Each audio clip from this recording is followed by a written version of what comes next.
Hello, I'm Pastor Scott Frederickson here at First Lutheran Church in Blair, Nebraska. One of the privileges of being part of so great a congregation as First Lutheran and part of our church here, that's part of the Evangelical Lutheran Church of America in Nebraska and across the United States of America, is that we have access to excellent information. And following, you're going to see Shelley Schwiedhelm, who is the Executive Director of the University of Nebraska Medical Center Biohazard Unit, answering your questions about what we can do during this time of the pandemic COVID-19. If you'd like to ask a question of Shelley and to get up-to-date answers, please feel free to email me at my email address, pastorscott@firstlutheranblair.org. And I'll convey those questions on to Shelley, and she'll do her best to answer them as she can. As you can imagine, she's very busy during this time, and she's taking this opportunity to be able to share the most current and up-to-date information that's available to her and her people at the University of Nebraska Medical Center Biocontainment Unit. So we thank Shelley for all the time and effort that she has put into this, as well as all the people who during this time have stepped forward in the medical field, whether they're researchers or staff or first responders or any of the multitude of people who are trying to keep us healthy and safe. And I encourage you to not only keep Shelley, but all of the people who are part of this great response that we've had to keep people healthy in your prayers as we go forward. Thank you.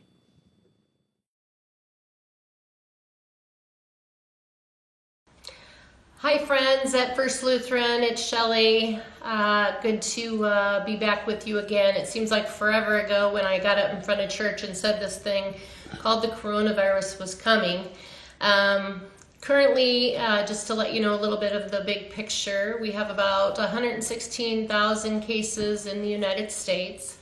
So unfortunately, a couple of days ago, we took over first place, even beyond China and Italy that we've been hearing about in the news.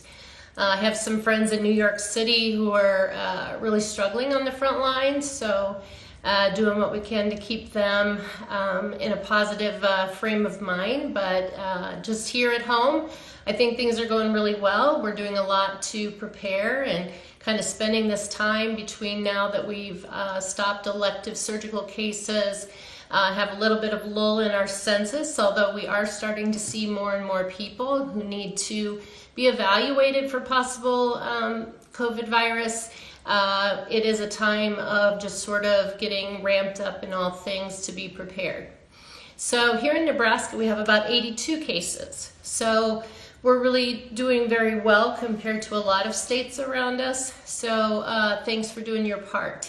Staying home, washing your hands, doing all those things that we've talked about.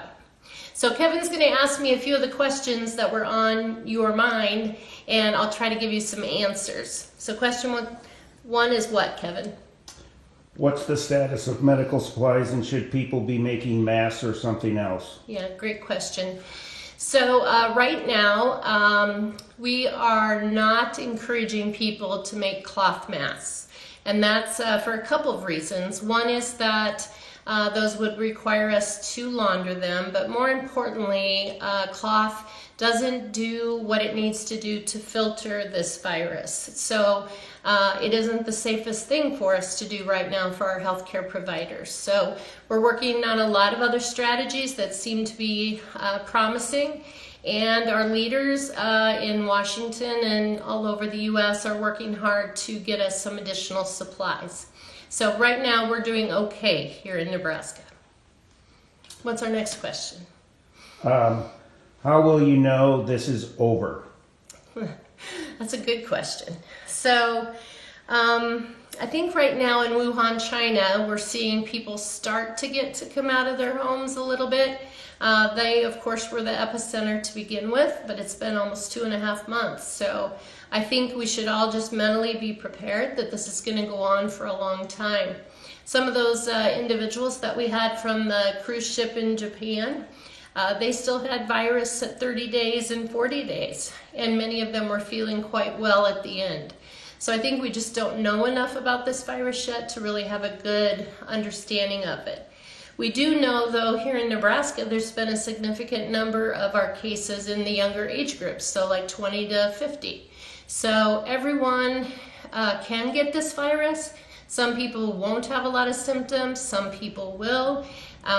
So I think it's just important for us to remember that if we all stay home and do our part, then we're going to keep others from getting the virus.